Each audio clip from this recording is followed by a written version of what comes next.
What's going on, everybody? How's it going, Discord community? Welcome back to episode 13 of Behind the Bench.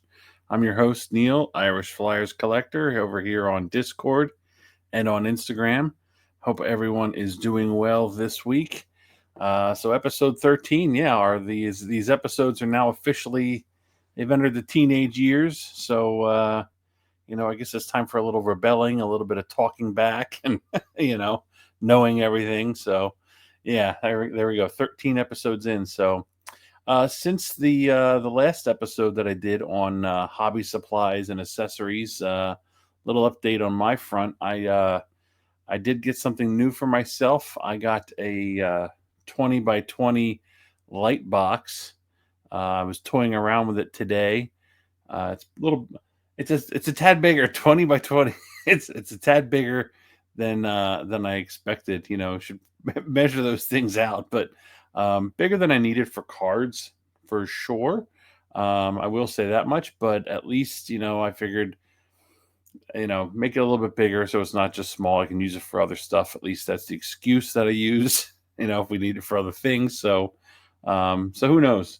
And I'm going to try to see if I can give you guys a show of what 20 by 20 looks like with cards in it. So let me give you a little bit of a little camera angle change here. So let me do that right now. So this here is what 20 by 20 looks like. It's massive. There's my hand in there. You can see I got a card in there. So yeah, it's a bit big. Pretty. I mean, this is hard to angle. Pretty large and in charge. But yeah, I've got my standard my staple mat that I use for my posts.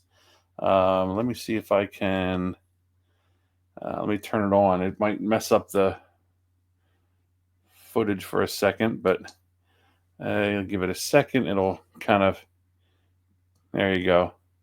So yeah, add some pretty clear clarity. Add some pretty clear. I can dim it and whatnot. So pretty cool. I'm happy. I used one picture today, Saturday when I recorded Saturday the 9th or whatever. So or when I took the pictures and posted on my Instagram. So yeah, got a light box. It's pretty handy, nice little cool little toy that I'll be using. So yeah, take a look if you want to know. I think I did post it in the card supplies channel about which one I got. So you can look for that information over there. So there's a little follow up on something new that I got for myself that you might want to take a look at for yourself. So yeah, new light box, new toy for IFC. So it'll make my pictures. I didn't think they were crap. I thought I did a pretty good job, all things considered. But just wanted to get something new to play around with. So thought I'd like I said, dip my toe into the light box pool and see what they're all about. So yeah, for today's episode, let's jump into the topic today. I wanted to talk about some best practices for eBay. I'll probably work in another site at the end too. That's my plan. But since eBay is the most widely used marketplace in the sports cards, I figured I'd start there. I'll cover some things that I've learned in buying and in selling, just some basics. Just kind of cover that aspect of things. Want to make sure that I can give you guys some of the simpler tasks. The buying part, I think, is probably one we all know, and you think you might know, and it's pretty simple, right? You see item, buy item. That's it. Pretty cut and dry. But I've found that there's a lot more to it that I learned over the years, and I found that out recently. My son, who's 17, he just got into vinyl records, and he's gotten into the eBay world and started looking for some records that he likes. So I sat down with him and I went over a lot of the things that I do, what I use, and tips, tricks, things that I've learned. And in talking with him, I realized that there's a lot more to it than just the basics and things to look for. And I'm sure a lot of the stuff that I'll cover, you probably already figured out. Maybe you'll get at least one or two nuggets of new information, or you know, um, best practice that you might pick up and be like, it's a good idea, Neil. Thanks. So yeah, hopefully. But that conversation was kind of the inspiration for today's episode, and I found that there's a lot more to it. So I kind of organize these things into kind of the path for making purchases and whatnot. So, the first thing that I'm going to get into is, for us specifically in the card market, searching. I found that there's really an art form to the search feature, very much similar to using Google the right way. I always tease my wife. I tell her she's not a good Googler. um, but you got to learn how to do that same details and same nuances with regards to just using the simple search feature in on eBay. The one of them's I even learned just recently. So this goes for both buying and selling, because this will relate to the description of the cards. This will help you cover um, a wide range to help you cast a wide net when you're searching for cards. And at the same time, if you're selling, you want it to help be specific enough, for what you want, what you want to portray, what message you want to send to potential buyers, and the same thing for selling as well. So, let me give you an example of something that I just learned kind of recently. With us card collectors and us being um, hockey card collectors, our cards are split over 2 years. You've got the 2019 20, 2023 24. So our seasons span over 2 years, and that's how the cards are usually listed and broken into seasons. But if you use in all your searches, for example, you're looking for 2024-25 upper deck credentials. I've learned that even if the seller only lists 2024 without the dash 25 at the end, the second portion of the hockey season year, sometimes that might not hit a potential card in your search results. I didn't really think about that for probably the better part of 3 years. I just found this out recently. Our good friends at Slab Sharks, they only list typically the first part of the year, and I did because I noticed recently there's a lot of couturier cards that were coming up on there, and I was finding them like, why aren't these hitting? Because some of them are matches to some of my save searches, and I think it's because all my save searches I had initially 2024-25, or all whatever they were all. That's just an example. I always had that dash in the second half of the season, and they don't use that. They just use the first part. So what I started doing is I started adjusting my list, my searches, by only including the first part of the year, because even if somebody uses the second half of the year, at least it will still hit and match the 2024 part, or 2022 or 21. Whatever you use, they'll still hit and match. So, new little tip that I learned. I'm not sure, maybe you've already been aware of it. So, depending on how badly you might want a card, I'd suggest maybe searching for both. Do 2024-25 and just 2024 in your searches. That'd be helpful.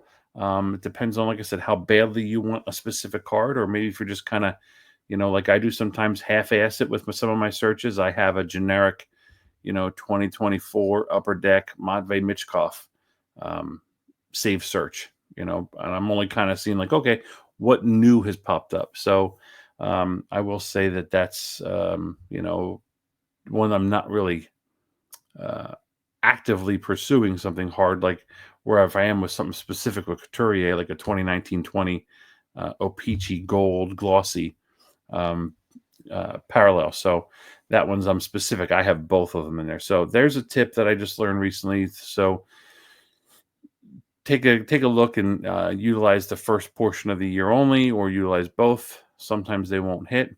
When you're looking for cards, make sure you know what the actual name of the card is. Getting the details from an online checklist is a great tips. Hockeychecklists.com might cheap plug, or TCDB. Those are good ways to start and find the actual name of the card, because sometimes they're a little bit different than what's on the front of the card, and you might have all the details on there or too many. So that's helpful. Definitely understand and know the name of the card that you're looking for. Um, it's a balancing act of whether you're using a lot of information, or also using a slightly smaller, more generic, more broad search criteria. So both routes will help you get what you're looking for, but I think it's a balancing act, like I said, of utilizing both. So learn how to use the search feature. It's very helpful. I know that I'm going to give you an example of one where I have it in both ways, just in case somebody lists it differently. Um, for example, I recently just was looking for a newer Artifacts Orange Materials card that's like out of the 15s or whatever. On the back of the Artifacts card, it lists it as Materials Orange, but the checklists say Orange Materials. So I have a search where I utilize both materials orange and then orange materials. So just be smart about it. Utilize your save searches, and you can kind of help the system find the cards that you're looking for. Um, so the next section I want to talk about is the watch lists, or the favoriting. When you find a card you want, one of the things that I always say to anybody is, when you find something you want, no matter what the price is, especially if it's been up for a little bit, um, even if you're okay with the price, like I said, doesn't matter. I always recommend that you watch list the card first. So that means the little heart icon in the upper right hand corner of the item photo. I would click that and then just wait. Wait to see if you get a discounted price offer sent to you. Um, it could be a matter of an hour or two, a day, whatever. But I found that nearly half the cards that I watch list or favorite, if not more, I will always get a discount offer on that half of them. Um, so figured, why not?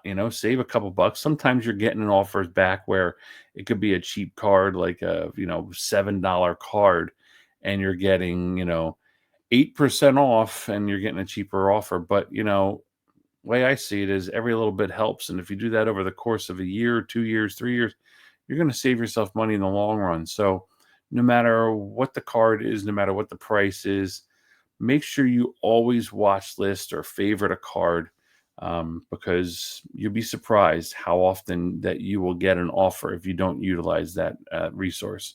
I mean, I just find it useful for me, going back on and checking up on cards. I mean, heck, I take half my time on my day when I go into eBay, when I log into it, or especially from on my phone, is just go to my save search, and I'm scrolling and scrolling and scrolling just to see what's still there.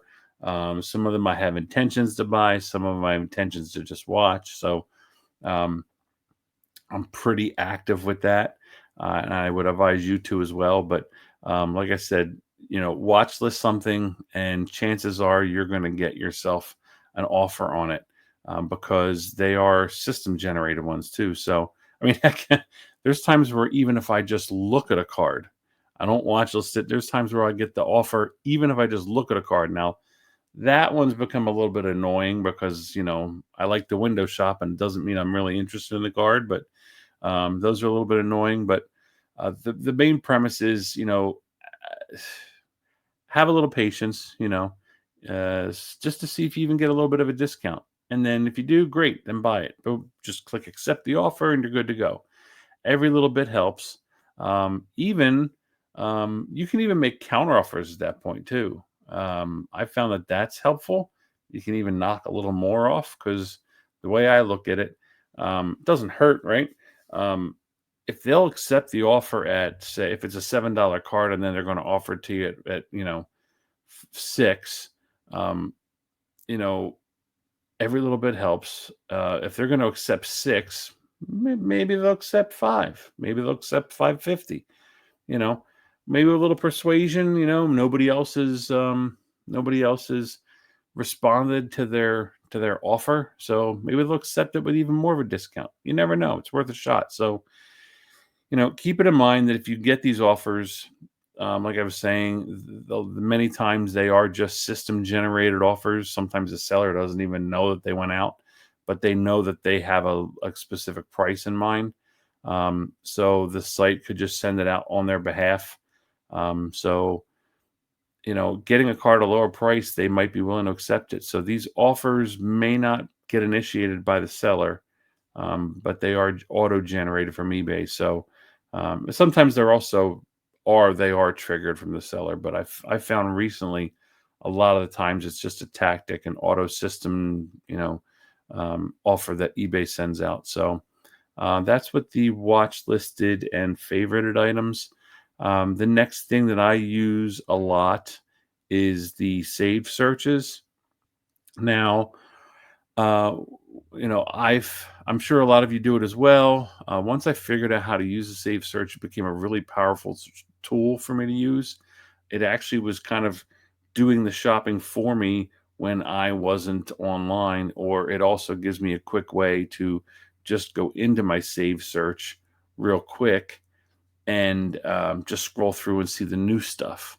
And that's easier done on the app than it is on the desktop version. So I will say that. So, um, you know, once you create a save search on eBay, once you do a search on eBay, in the right near the top, there's that option to save that search. I'm sure you've probably found that. If you haven't, take a look for it. Um, that's where you can add them into your history of saving and quickly go back if it's something you're commonly looking for. Like I said, the app is more handy than the desktop version. In desktop version, you can only once you create a save search, turn off and on email alerts.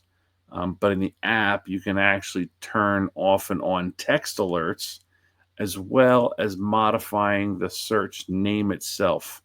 So while it might not seem like a big deal, it's like, what's the big deal about that? I don't get it. Doing this, I've learned has helped me to organize my save searches in alphabetical order, which can allow you to sort them by players. So, for example, um, my big PCs are Eric Lindros, Sean Couturier, Wayne Gretzky, and I've added in players like Mitch Koff and Jet Luchenko. So when I create all these save searches, I went down the line and I edited every single one of them. And I started off with the player's name first in the way it's displayed, and then had the card um, name afterwards. Um, so, for example, the 2011, 2012s, the 2013. So Sean Couturier, 2011, Panini Anthology, whatever, 2012, Sean Couturier, 2012, um, Panini National Treasures, this. And by putting them in, that groups them all by his name, and then the card years are then in order as well. You don't have to put them the years in order; that automatically does it. But it's a helpful tip. I find it's really easy for me to go into my app and scroll through real quick and see them. They're all grouped together. It looks nicer versus them all being scattered all over the place. Yes, it is a little anal retentive. I will give you that. But taking the time to do it in the app, it just took me one evening or maybe two, while I was sitting there watching some boring TV shows. Sitting with the wife watching television, and I'm just kind of half paying attention to the show and editing my save search naming in the app. So let me show you where that's possible. Let's see here. Do I have that? Yes, perfect. So in the save search in your app, so this is two screenshots of my app here. Once you touch the save icon, that down at the bottom, the magnifying glass, And then at the top, you've got your recent and saved. I have the the saved section highlighted. That will um, give you all your save searches. Oh, here's another thing too in the app. You can pin certain things. So if you have cards you really, really, really want, you can pin them as well.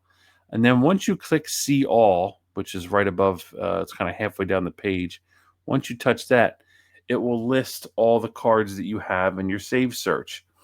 And from there, now I'm looking over at the screenshot of my phone on the right. If you touch the three dots, it will open up this sub menu, which gives you the option to send email alerts, get text notifications, and then you can edit the search name as well. So, and then there you can also pin it. So that's one of the details that I would recommend that you utilize to do that and keep your life a little bit organized in the app.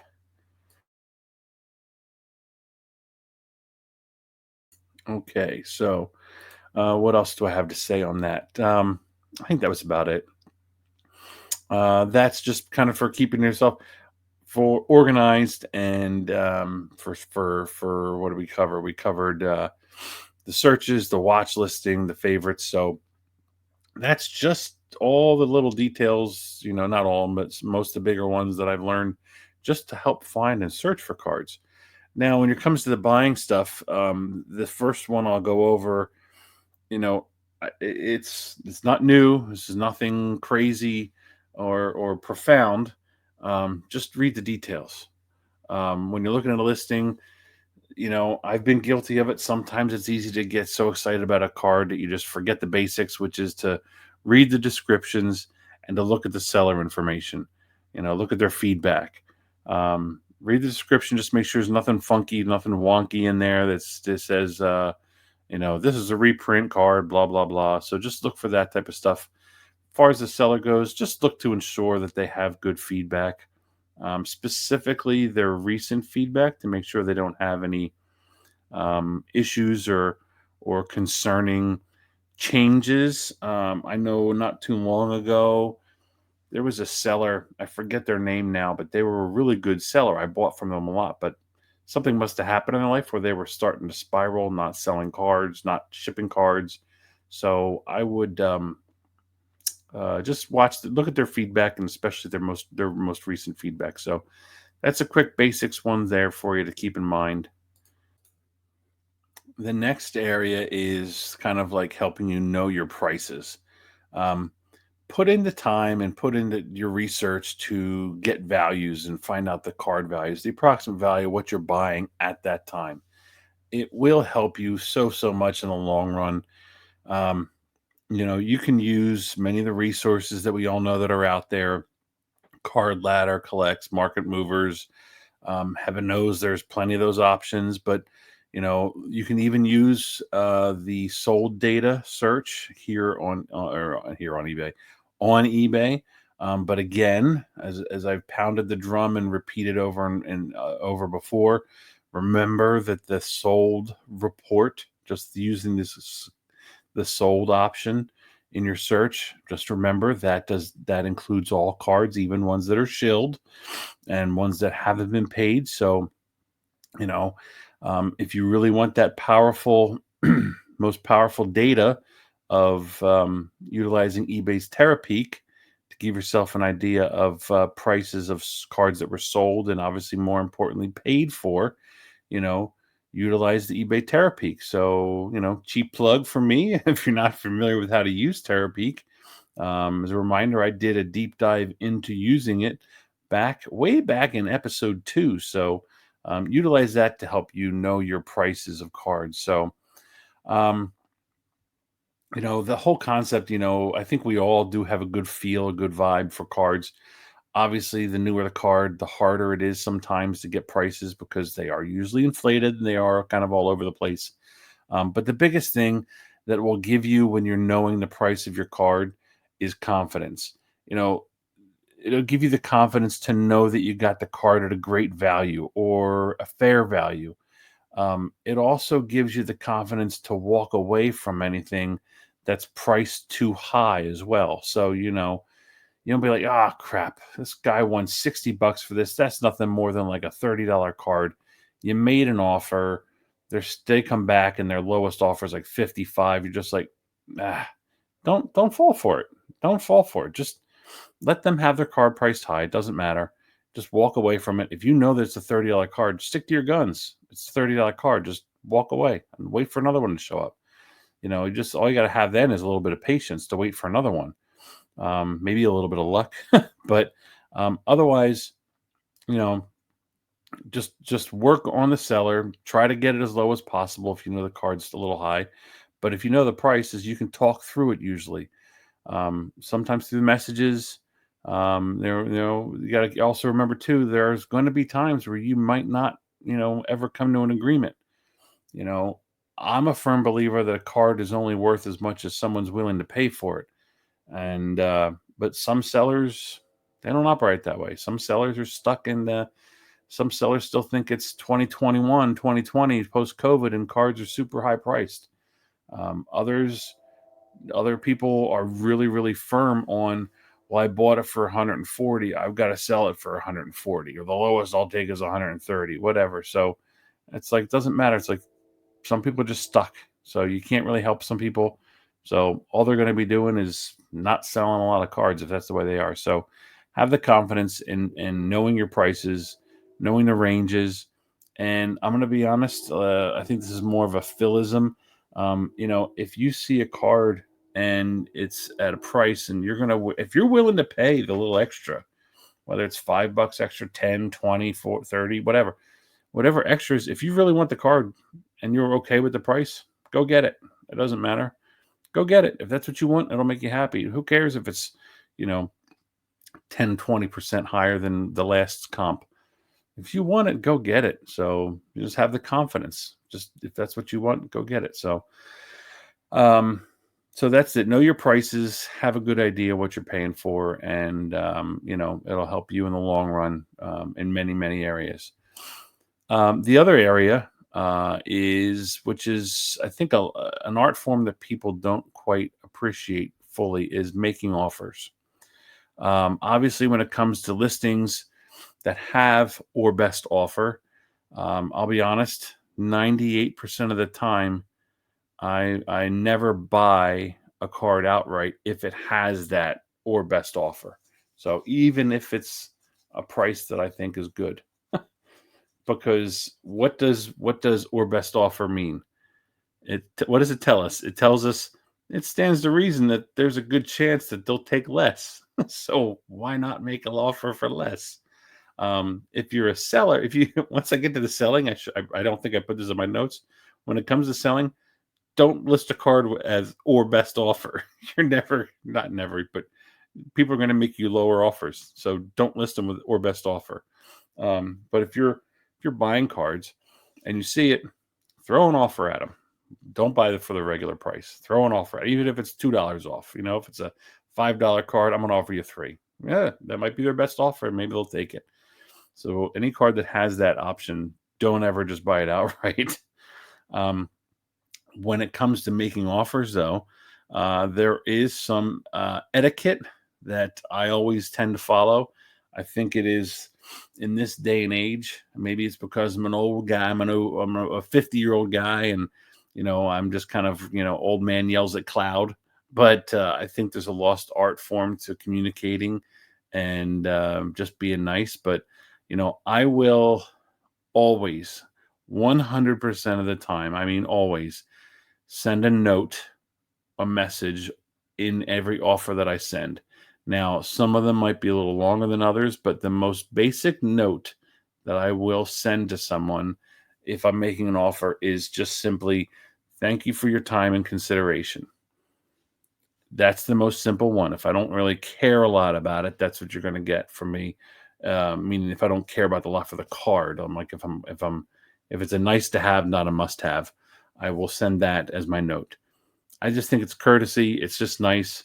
I don't want to get on a soapbox, but I think that like I said, the art of conversation gets lost sometimes. Courtesy, being nice, manners, these will always help.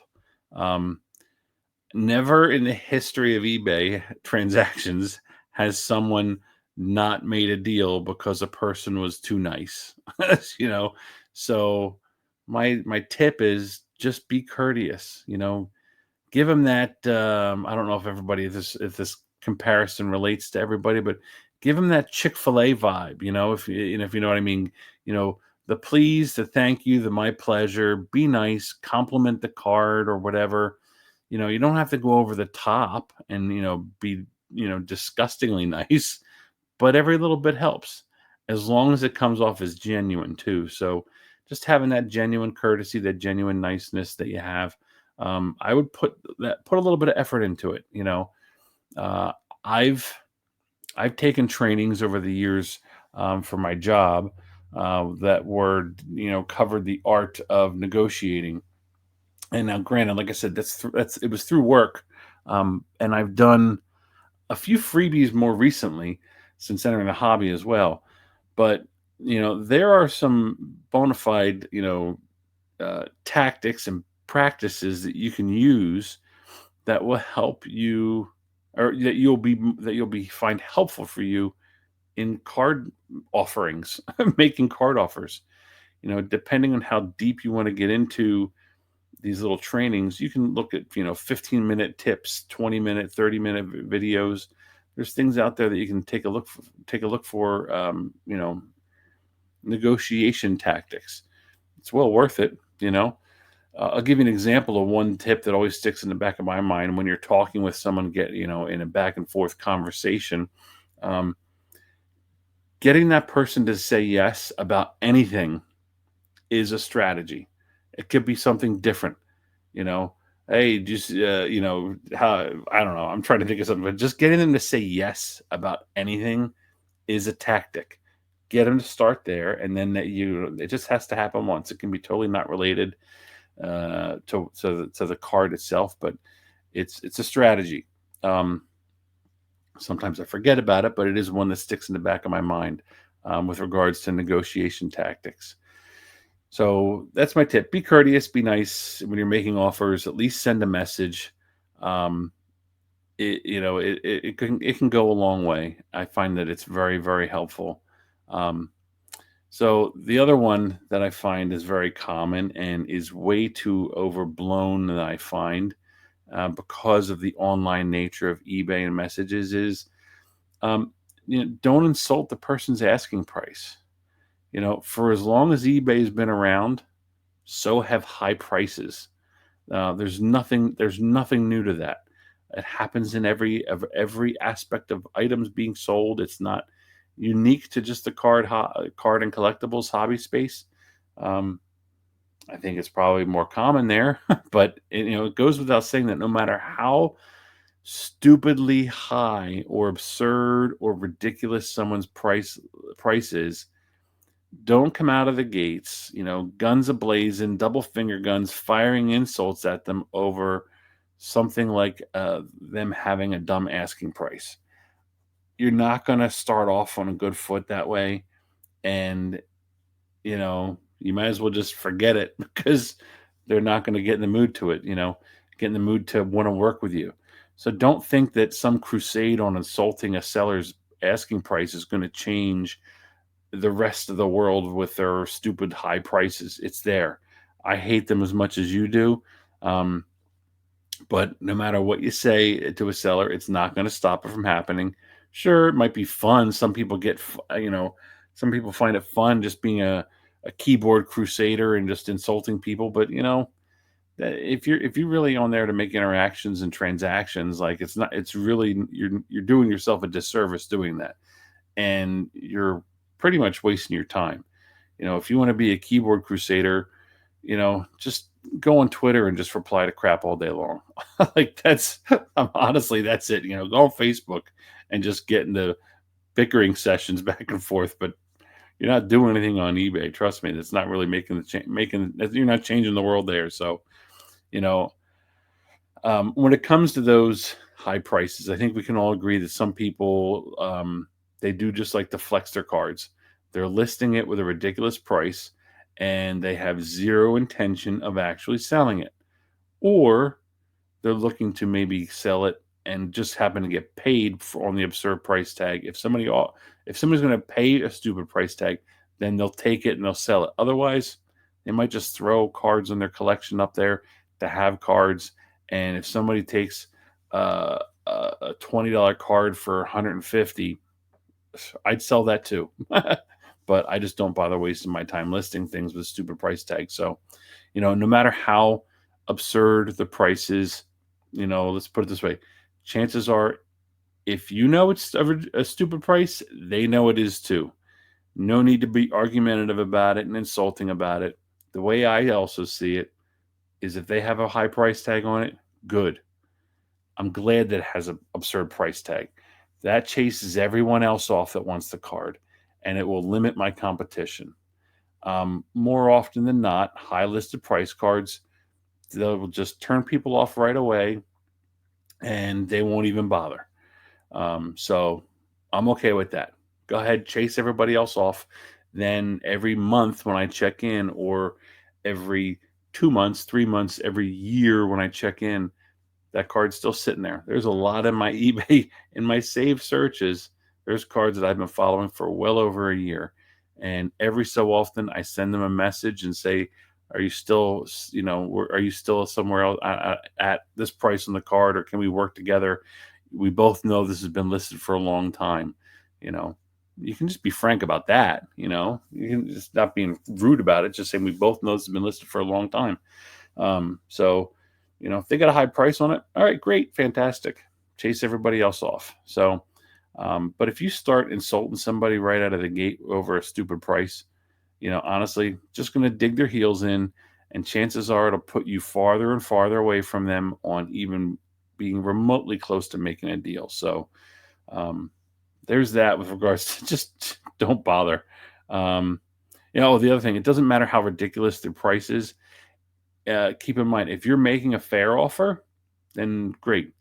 I'd make offers that were, um, you know, if I can't, like, this goes back to knowing your prices. So again, if there's a card listing for a ridiculous price, and I know for a fact that my offer that I'm going to make is fair, and they still don't take it, fine. So, and it doesn't matter what their price is, and if your price is, don't let that discourage you. I guess what I'm saying is, like, if somebody has a card at like $800, and it's an $80 card, make your offer at $80. I don't care if it's only 10% of their asking price.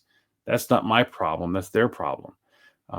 So at least I have the confidence to know that I made a fair offer, even if I could prove to them, like, on Card Ladder and Terapeak and whatever, that the last 5 listings on each of them, or various formats, whatever, all were at $70. It doesn't matter. At least I have the confidence to say, okay, great.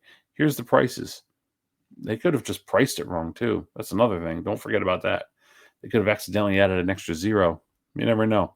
But like I said, so if you're making a fair offer, don't be afraid to make an offer if it's super, super high. So sometimes it has worked out for me, and sometimes it hasn't. But at least you make an offer. So I still check in every so often on some ridiculously priced cards. So the other thing about that, with regards to making offers and communicating with sellers, another tactic is to make it human. When you just send a dollar offer, so a card's listed for $50, and it's got an or best offer, and you send them an offer, and it's just like $40, and that's it. You just send the offer $40. That's all your offer is. You're a number. You're not a person. But if you include a note or a message, it tends to humanize things. It will take some of the edge off of it, right? There's genuine psychological data to support this fact by making it human. It brings the person's defenses down a little bit, makes you a person on the other end of their computer screen or their phone screen. So it doesn't matter how much you say in your message. Like I said to you earlier, I always send a basic message at the very least. Thank you for your time and consideration.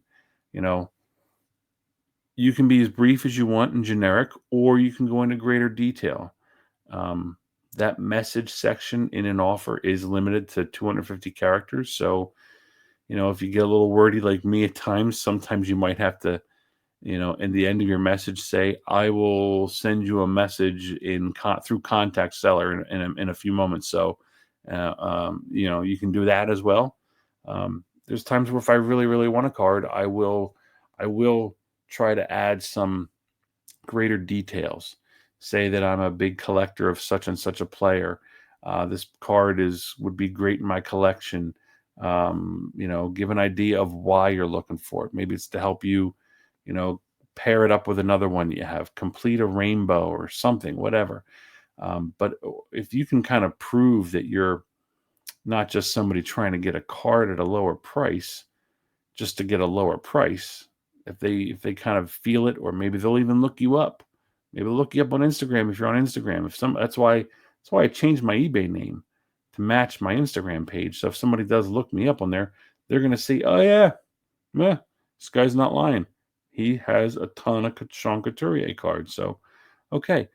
And I found that before. I've said it in other shows and other episodes. Sometimes that means something to sellers. So keep that in mind. Um, Sending a message to them can humanize things and get a conversation going.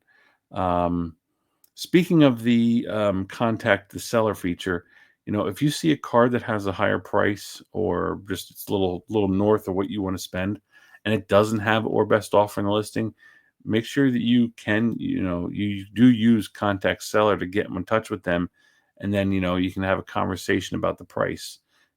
Ask them, hey, this card's really great. Do you have any wiggle room on it? It's a little north of where I think the value is. Would you be open to a discussion? Just start there, see where it gets you. Same tips apply there for that as they do with making an offer, and being nice, being courteous, being genuine, kind of go from there. So those are some of the background, the initial things, some of the mismanners or the etiquette side of things. So the other one that goes somewhat in that vein, with buying, always leave feedback for somebody. I know that some people might not want to be bothered by it. Might be like, well, I paid them and they shipped it and I got it. We're done. But make sure you always leave feedback for a seller. It's the right thing to do. It helps them with their ratings. I can speak from experience that as a seller, it's helpful. Helps build confidence for other buyers. So take a few minutes, leave somebody feedback on everything you buy. Once you get it, you check it out. Card looks good. Always leave somebody, take a minute, go leave them feedback, even if it's just something simple. Um, you know, Another tip I will add too, is, I know for me, when I sell cards, I don't leave feedback for a buyer until they leave me feedback as a seller.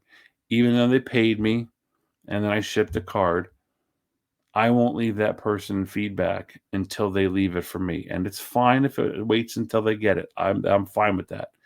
But I won't leave somebody feedback until they leave it for me, to kind of close the transaction. It's like, you can leave me feedback once you get it. Cool. I will too. A lot of sellers are doing that now, I find. So it's just kind of a two-way street, because it used to frustrate the hell out of me when I'd sell cards. Somebody pays me. I'm like, okay, great buyer, blah, blah, blah. It's a true asset to eBay. Thanks for your transaction, whatever. And then they'd get the card and then nothing. I get no feedback. And I was pissed off about that. So that's where I changed my mentality. So even cards that were like tracked, with USPS tracking on it. And I mean, I sold some high end stuff every now and again. And by high end, I mean over $50. And I put it with USPS tracking. They get the card and I get nothing, no feedback. It's like, hey, thanks, buddy. So anyway, that's my advice. You know, a little tip too, just create a note in your phone. If you've got an iPhone or a drawer, whatever, and we all got smartphones, they all have notes options. Create a note on your phone, call it eBay seller feedback, type something out generic, make it a little nicer than just, the stupid crap that eBay suggests. Make it a little nice. Um, you get your card in the mail, you go in your note, copy, paste, go to the eBay, boom, paste, boom, give a couple 5 stars. You're done. Takes you all of 45 seconds to do it. So So there's my little tip on some of the buying tactics. Um, Now, when it comes to selling, I think that I'll get into this later, but my number one rule on selling, and this is not meant to be funny, this is genuine, is make sure that before you sell anything, be prepared to ship your cards. You don't want to sell a card, you don't want to list a card, and then next thing you know, all of a sudden you've got errands to run, just like getting envelopes or protectors or things like that before you can ship it. So be prepared, get ready to ship, and have all that stuff before you even think about selling a card on eBay. Now, one of the hardest parts about selling on eBay is just creating a listing and learning the ins and outs about creating a listing.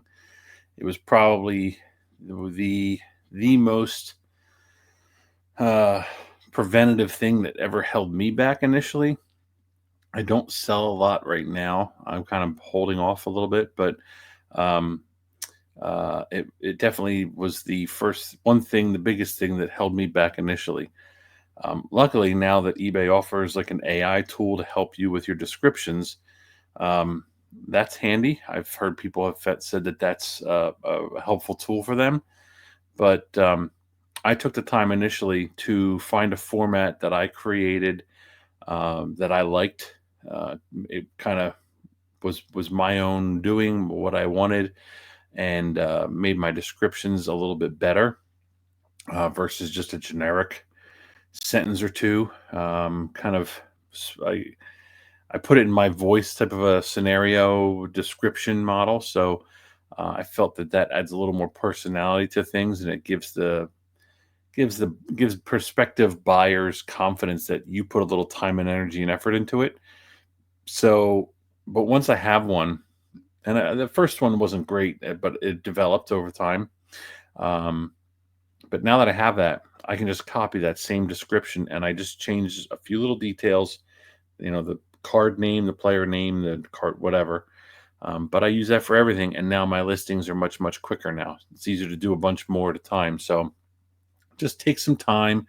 That is one thing that you can't get back is the time that puts into the listings, but taking the pictures, that type of stuff. So um, now that I have it dialed in the way I like it, I can really just reuse that over and over again.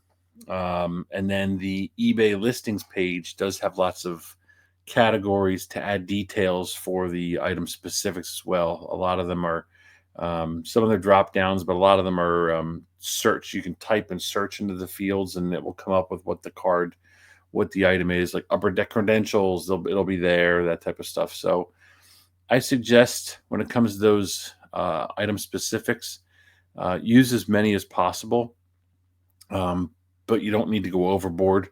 You don't have to list like the country of origin and all that fun stuff, but the more details that you do use, the better it will help buyers find it. It will cast a wider net. I think I've said that earlier today, but it'll help cast a wider net for people looking for your cards. So, here's an example: is if you're putting a listing for a player and that player has played for multiple teams.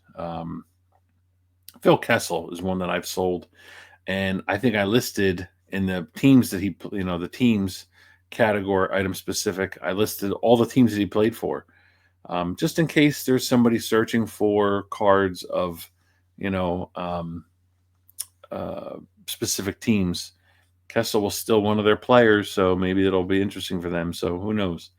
The only thing that I think is a crappy tactic that I think people do is, again, if I had a Phil Kessel listing, they might list Connor McDavid, Alexander Ovechkin, Sidney Crosby, Austin Matthews in the item details, to try to get people to try to have it pop up in their other searches as well. So I think that's a shady practice. I think it's stupid and it annoys me when it happens. So, but I know people do that. So that's a crappy one. But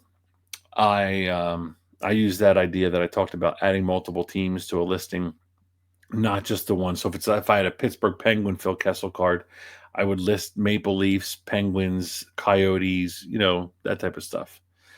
Um, in the pricing section, when you're creating a listing, is where you're going to choose the buy it now or the auction option.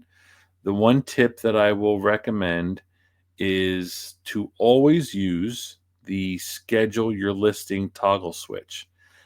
This is what you would use to get your item to end at a specific time.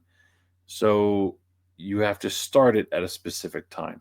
So if you want your card to end, if you're choosing the 7-day auction and you want it to end on Sunday at 9 p.m. Eastern, you want to start it Sunday at 9 p.m. Eastern. So that's a way to make sure that you can control the start time of your listings or control both the start time and end time. And the other thing that's helpful is when you're creating a listing, sometimes you may have had a mistake.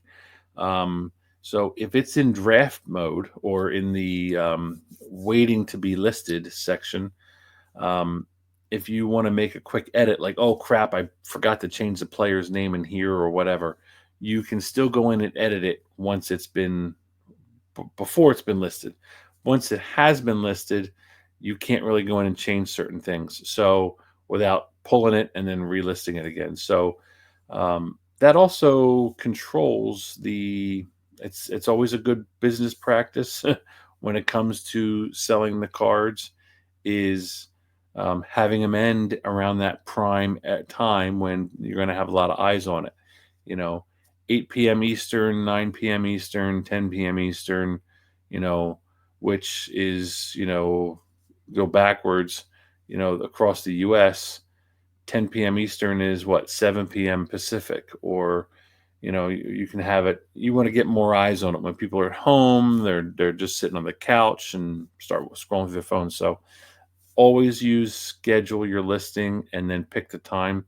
The other little detail about that is when you're choosing the specific start time, um, it it is in eBay Pacific time zone, so you have to do time zone math in your head. So for me, if I want a listing, so when you go to schedule it, I choose the date and I have to choose the time, and I choose the time of 7 p.m. because it shows you right there that it's Pacific Daylight Time. It says PDT. So if I wanted to end at 10 p.m. on my time here on the East Coast, I have to make sure I set that for 7 p.m. Pacific time. So pay attention to that detail. Um, what else? If you have a bunch of items that are listed, I recommending putting all those items that you're selling, all those cards in a box that is solely cards that you have listed to sell, and then keep that in a specific spot in your house. Whether it's a closet, some corner of a dining room, in your office, on a particular shelf in your basement, whatever.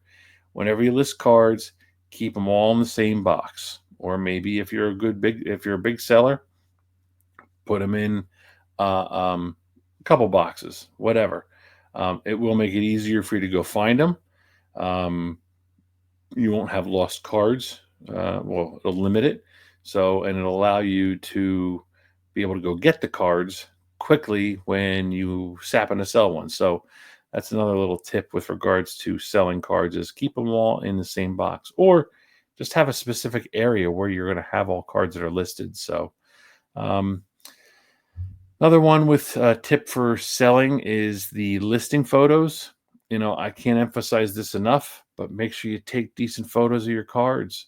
You don't have to go crazy and take pictures of, the card and each of the corners and the sides. And you don't have to do that. It's cool if you do. The more pictures, the better, I find. But you don't have to go that crazy. Just make sure you got a good picture of the front and a good picture of the back. And make sure that the card is most of the frame of the picture. I've seen some funny listings where the card in the listing in the photo is this big, and then they have this much extra area around the outside of nothing. It's a table. It's a card stand, and this is like the background of a window or something. You don't need all that. Zoom in, just zoom in and get most of the picture of the card.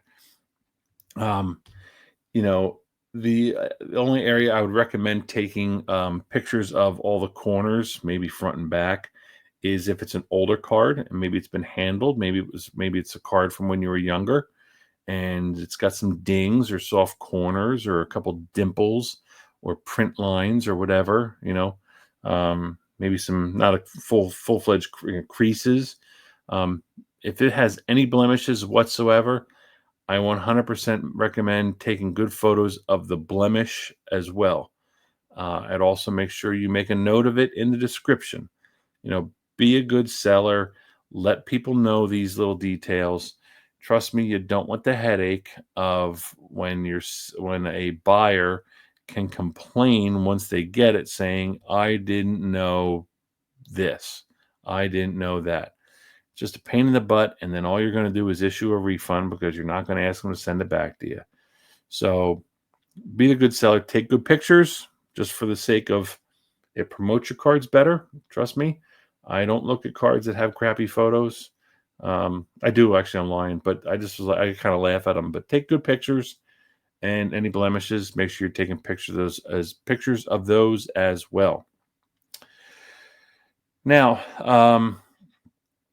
as I said at the beginning of the selling section, I talked about be prepared to ship right away before you're even listing something. Let's talk about shipping supplies. What that means. What should you have? What are some things that are helpful to have? The first thing you're going to want to get is painter's tape. So, the guys have had that song about AI song about the Scotch tape devil or whatever. Go get yourself a thing of painter's tape. The green, the blue, whatever the standard size. It's you can get little strips of it, but 100% go get some painter's tape. Go get 2 rolls to start off with. Do not, under any circumstances, use Scotch tape on anything that touches the card. Don't put Scotch tape on the top of the top loader. Don't put it on the top of the card saver. Don't use Scotch tape. Go out, make the investment, get some stinking painter's tape. It's not that much. The only thing that Scotch tape is helpful for is maybe sealing a little extra piece of tape on the back of the envelope. Or I've seen sellers put a piece of Scotch tape across the top of the envelope and the bottom across the sides of it to give a little extra support going through the machines. Do that. That's the only time you're going to use Scotch tape. The other thing I want to mention is on Scotch tape, if you're buying an envelope which has one of those pull tear things off on it, don't Scotch tape over that. You're defeating the purpose of it. Yeah, it stops somebody from getting into it, but honestly, that piece of tape, if somebody wants to steal it, is not going to stop somebody. The post office is very trustworthy. Yes, they lose things, but when you handle the amount of stuff they do, stuff's going to get lost. There are some, a few, bad actors out there. Sorry, I was trying to think of something, but there's a lot of bad actors out there. Covering that strip is not preventing anything other than preventing your buyer, who's guaranteed to get the card and open it, from having a convenient way to open it. That's why you bought it in the first place. So don't tape over that thing. So there's those little details. Painter's tape, no Scotch tape. Do everything you can to protect the cards. You're a buyer. You've bought cards on eBay. If you're selling on eBay, you're buying on eBay. I guarantee you. Protect the cards. It doesn't matter how cheap the card is. Make sure you're doing something to protect it. Don't use just a plain white envelope in like one of those flimsy card savers. I wouldn't use those in when I'm sending things out in a plain white envelope. I actually go in the next step up. I use something else. Where I think I have one here. I think everybody knows what they are. I think. This is the card saver.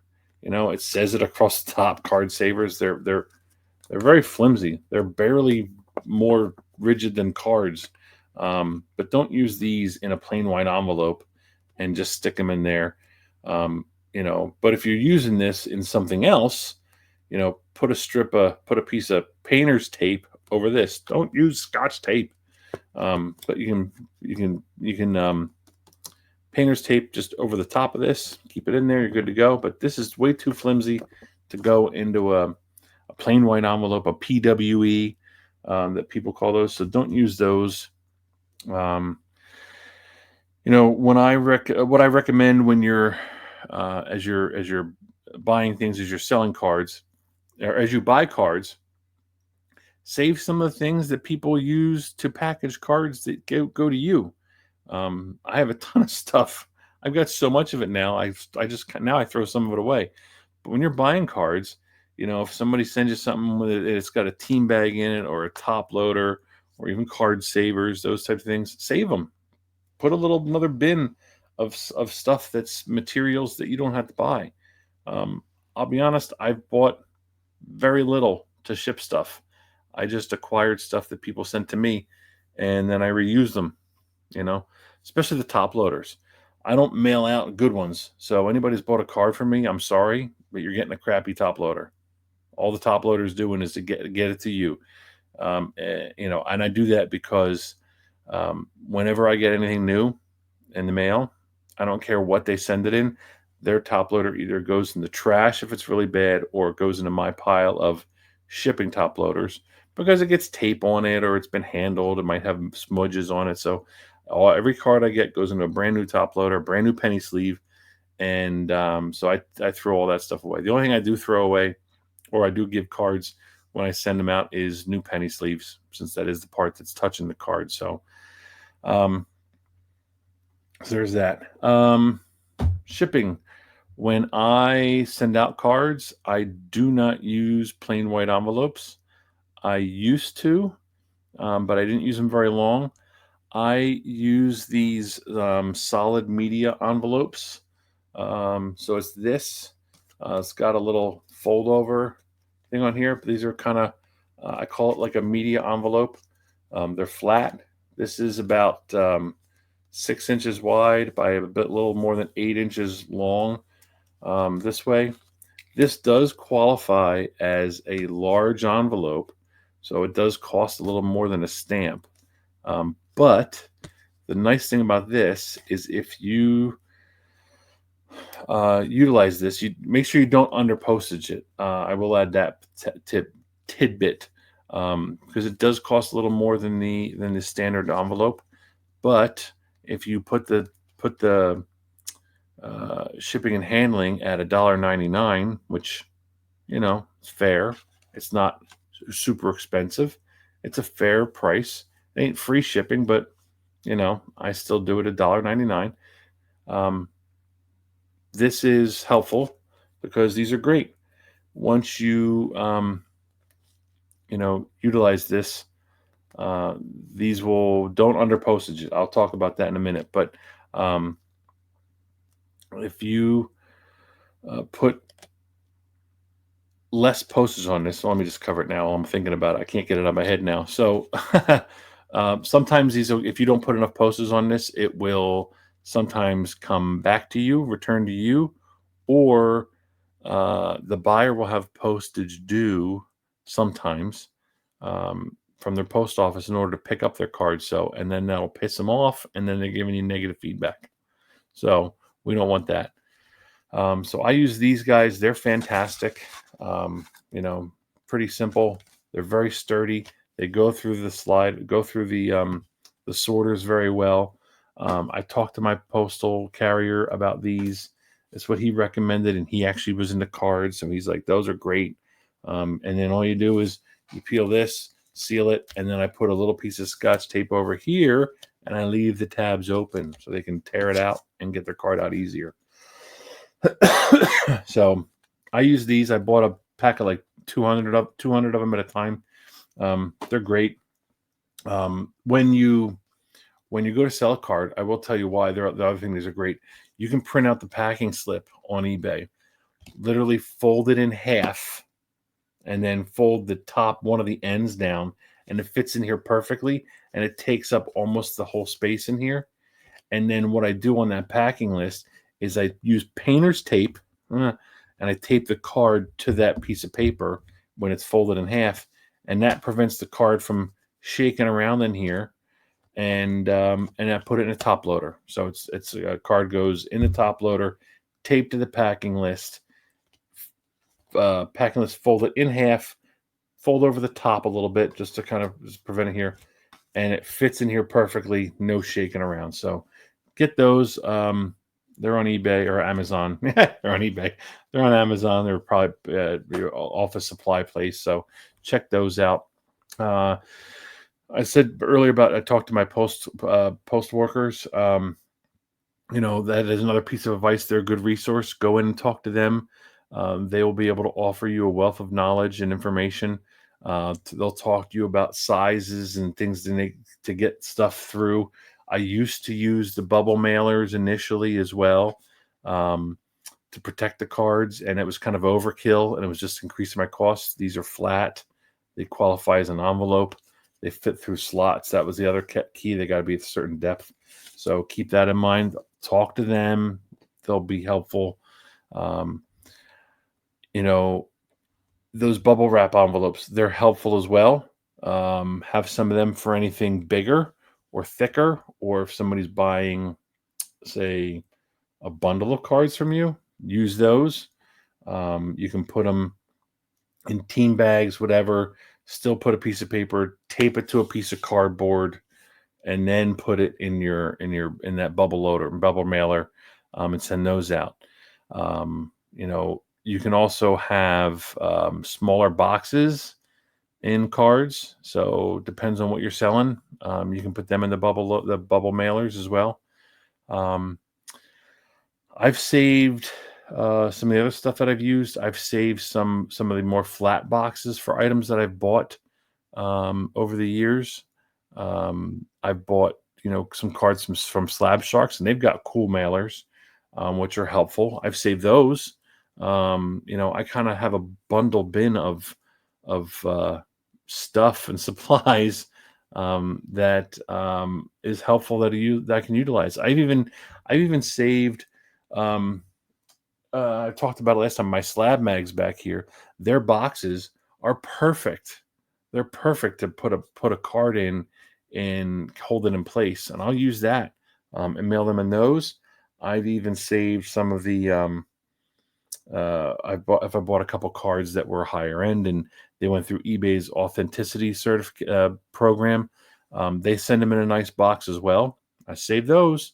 I do put a note in there, in the card saying not from eBay's authentication, but this is just used for packaging, but I have used them as well. So just save your stuff. If you've gotten stuff from other sellers, save it and utilize it. When you're packaging a card, I think I just described it a minute ago with those envelopes, print the packing list from the seller page, fold it, painter's tape the card in there. So it goes, card goes in the penny sleeve in the top loader. Then I put the top loader in a team bag, upside down. So it goes into the top, and then I seal it at the bottom of the card. And then I painter's tape the card to the packing list piece of paper. Fold it in there, and you're good to go. I always put things in team bags now. If I'm short on them, I will put a piece of painter's tape across the top horizontally of the top loader and seal the top, preventing it from any water damages. So that's another one. But I do use the small team bags as well. What else?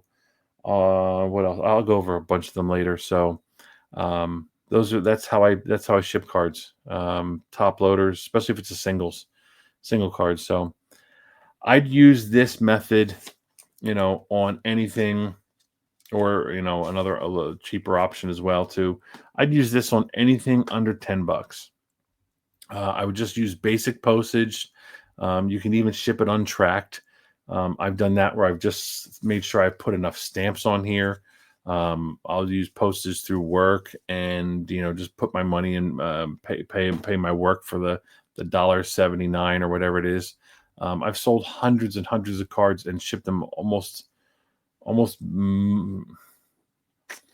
probably 5% or less or more. So maybe 5 to 10% of the cards I've sold, I've used tracking, like actual go to the USPS, get to pay the extra tracking, because I don't sell a lot of crazy stuff. But only twice have I ever had a card go missing that I refunded the person.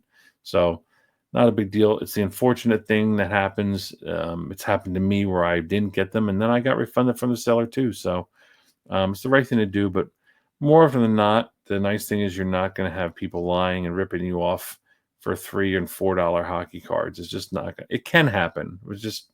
It's not as very common. So that's why I trust most people where I can ship stuff untracked if it's under $10. More than that, yes, 100% use the eBay, use the post office tracking. Make sure you have that number to put that on there. Helps you out tremendously. So, eBay does offer postage through them as well. It is, if I'm not mistaken, slightly discounted. It can save you some time, save you some money. You can print out the whole shipping label is there. eBay will deduct the postage from the money that you get. But you can just tape that to the front of the envelope, and quick and easy. It gives that generic ESU whatever eBay tracking number information. So if anybody's been on their platform and bought a card on eBay, you know that their generic tracking is kind of hit or miss at best. Might tell you, after you get it, hey, your card's delivered. Yeah, no shit, thanks. So, if you are selling bigger ticket items, like I said, I would 100% go to the trouble, go to the post office, use the USPS tracking. It's insured. Do that. Take that extra step going to the post office. It's well worth the peace of mind for you and for the buyer. Trust me. For bigger, thicker items, like I said, you want to invest in some decent protective shipping boxes. There are some things out there, a lot of hobby resources. Again, my solid tip is to save stuff that you get when you buy items. There are plenty of extras that you can get for cards that are out there if you're inclined to go get them. I have saved a few of them from sellers that I've bought from. So, but here's an example of some of the things that I've saved. So this is, the basic team bag. Every card I send, I put in one of these, and I have so many of these from other sellers. But I save it. I put the card in the top, goes at the bottom of this. Put it in there. Tape it to the packing list. So there's that. This is just a piece of cardboard in one. I'll save this cardboard. It's a good piece of cardboard. I save that, and it'll go out there. Here's a couple of, I think we've all seen these. These are just these are really solid and sturdy. These are great, but they're a little bit thick for those. But save a bunch of these. They're handy. This is one that I've gotten from somebody. I don't know what was in here, but shipping shield. It says don't tuck. You don't tuck it into the thingy because it'll affect the card, but it looks like it's small. It will not fit a card in a top loader in it. So I think somebody just sent me like a generic cheap card in here that stuck the card in, put a piece of painter's tape on it. And so this was helpful. It's not that protective. It's just barely, but it's a shipping shield. Somebody gave me one of those. I've gotten these hobby armor. I've gotten these before. I didn't order these, but this is stuff that came to me. So I've gotten these. These are pretty handy. They're good. They're good and sturdy. They're not as thick as the other ones. They're thinner, but hobby armor is helpful if you're looking for stuff. And then this is probably one of the cooler ones, the standard storage. These are ding defenders. These are still has the painter's tape. So to whoever sent me this card before, so I just kind of tore it off and kept it together. So this is ding defender. These are pretty good, and they're rigid, a little rigid on the inside, but you can kind of tape your card in here, tape it to this, tape it to here on the inside, fold it shut, painter's taper on the outside, all four ends, good to go. But this is a ding defender, um, so I save them as well. So a lot of those packaging resources that you're going to want to have. Let's see what else. Um, Ship the next day. This does take some self-discipline. If you buy cards online, you know what it's like waiting for them to come in the mail. So make sure you ship them nearly immediately for your buyers. You know, don't mark them as shipped until you actually ship it either, because I find that um, you're going to get that nudge and that reminder annoying you from eBay saying, "Oh, don't forget to ship your card if you if you wait a day. You know, don't if you don't mark it as shipped yet."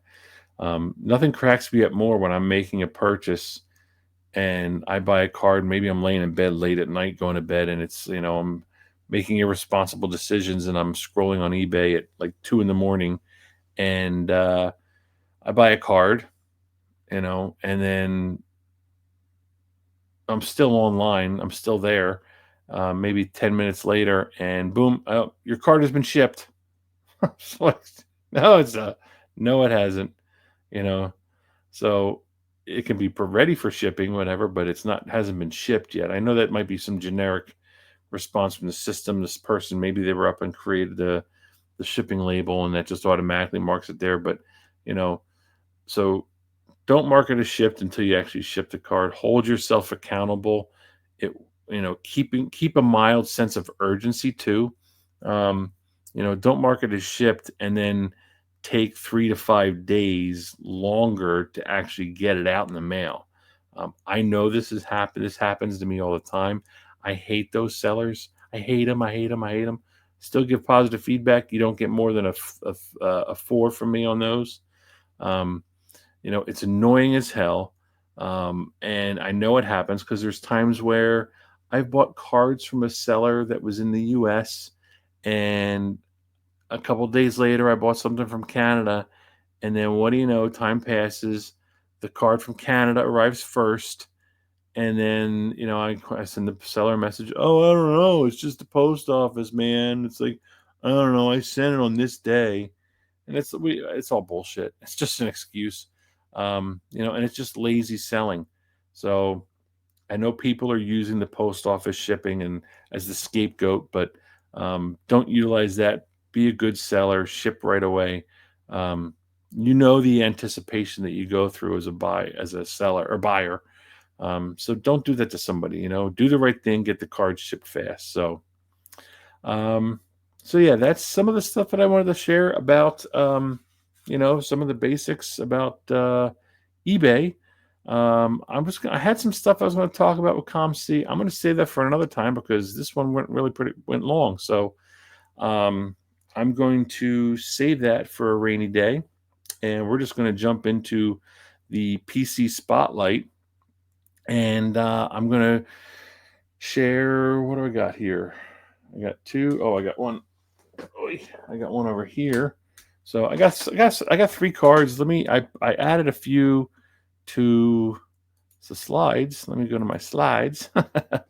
So these, the one on the right is the new one, but these 2 cards are the Sean Couturier 2011-12 Panini Rookie Anthology Rookie Treasures.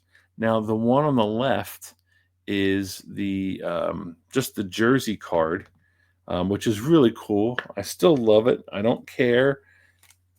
This card's a perfect example of me not me not carrying the sticker auto and the player worn only. This is just a player worn material. But so this card is the one on the left side of your screen, and it's just got the pieces of jersey. You can see the texture of the jersey. Bought it because A, I want every card I can get my hands on of him, and B, it was really cool. I just love the way that card looks with the white and orange at the top. So they're paired up there, and then you got the full piece of black jersey on the left, on the bottom there. Looks cool. Sticker auto, nice. It's a good standard Sean Couturier auto from his rookie year. And if you look on the left there, it is of 99. So bought this card very cheap. This is the card that I had a long time ago. The one on the right is the new one. It's actually a PC. This, I guess you would call it. This is my personal pickups one. This one was cool. It's a patch version. You can see in between the two windows in the photo that it says patch. They are both pieces of patch from the player's jersey. Again, just player worn. So there's that one. This one's cool because I've been chasing this one for a little over probably a year and a half, maybe close to 2 years. It's out of 15. You'll see on the left there. Again, sticker auto is what it is. I still like the card. Still think it's a cool design. I don't drink the Kool-Aid of the oh, I miss Panini. I do think they're cool. I will say that much. Some of the cards are cool. Some of them are, a little too busy. This one just looks great to me. I've always liked the design of this one. So I saw the out of 99, and then I really, really wanted the out of 15. I had one, and the reason why I'm really excited to have just bought this or just acquired this one. It wasn't too expensive either, but the reason why I love it is, or why I was chasing it for so long, is I almost bought it from somebody about a year ago, maybe a little longer. Friend, actually, I think they're on Discord here. Kirill recognizes Krill. He had this as a card on eBay, and it was just sitting and had a little bit higher at the time, but it was still, again, a couple years ago, so it was higher priced. And we got to talking, and he's like, "Oh, I'll bring it to the expo." And I think this was like the one in April of 24, I think. And I got there, so I was kind of like, "Oh, cool! I'm going to check this off my list." And he was so apologetic, so nice when I went to meet him at his stand table. And he's like, "Dude," he's like, "I'm so sorry, I couldn't find it. I think I sold it and didn't realize it." So anyway, one came up, I picked it up, so I completed the pairing. So yeah, kind of cool. Of 15, and getting back to Panini real quick before I change the cards, this is also, as cool as these are, this is one of the reasons why I'm annoyed by the old Panini and I don't love them for what they used to do. Is it's the same damn card. it's a parallel and whatnot, but it's like, okay, this one's of 99 with an autograph, and this one over here on the right's got the patch, and it's 15, and it's the sticker auto. And then some of the other ones are like, okay, maybe they'll have this again, another version of this card with no sticker, with no auto, and then it's a completely different one, but it's the same damn card. And so, if you're getting everything, then you got to get, it essentially looks like the same card, at least with rainbows, they're different colors, different designs, different this, but this is just, over and over using the same one. So I've always found that, I guess that's part of the one part that annoys me, is being the player super collector. They all look the same, but I do love them. I'm going to stop belly aching about it and just shut your mouth and be happy. I just noticed the one has gold foil with the jerseys, and the other one has silver foil around the border there. So you can see that probably in the pictures there a little bit too. And those pictures were taken with a brand new light box. So there you go. There's those cards. So let me get rid of that. And what else? What's next on mine? The other one is hot off the press. The 2025 National Sports Collectors Convention VIP Prominent Cuts. Wayne Gretzky. I didn't take a photo of this one because this is the VIP Prominent Cuts. Come on, camera, help me out. Zoom in on the card. There we go. Capture the card and get it. Thank you. But got this. This is my national pickup, and I wasn't even there. So picked this up online like $3. I'm a sucker for cards from the National. I don't know. Some people don't give a crap about the freebies. I do. I think the prominent cuts aspect of it's overplayed, but there we go. But I like it. I want to get them all. I'm still chasing down some cards from other nationals. I'm trying to make that one of my goals is to buy if there's a card of Gretzky for the Nationals, not the autograph ones, obviously, but I want to get all the base versions of it. So, yep, got this one. National is was just last weekend. No, the weekend before. So, got this within 2 weeks of the National. So, not too bad for $3. Normally they're high price at that point. So, yep, got this one. Prominent cuts from the National 2025 National Convention. So, yeah, there's that. I've seen better designs, but have to get that one. So, let's see. There you have it, everybody. Yes, I'm done PC Spotlight. Um, that hopefully covers some of the basics with regards to best practices for eBay. I hope you found some useful information to be able to put into practice yourself. Um, I know there's a lot deeper dive into the topic that I can do, and maybe I'll do it next time. But I just wanted to kind of cover the surface level.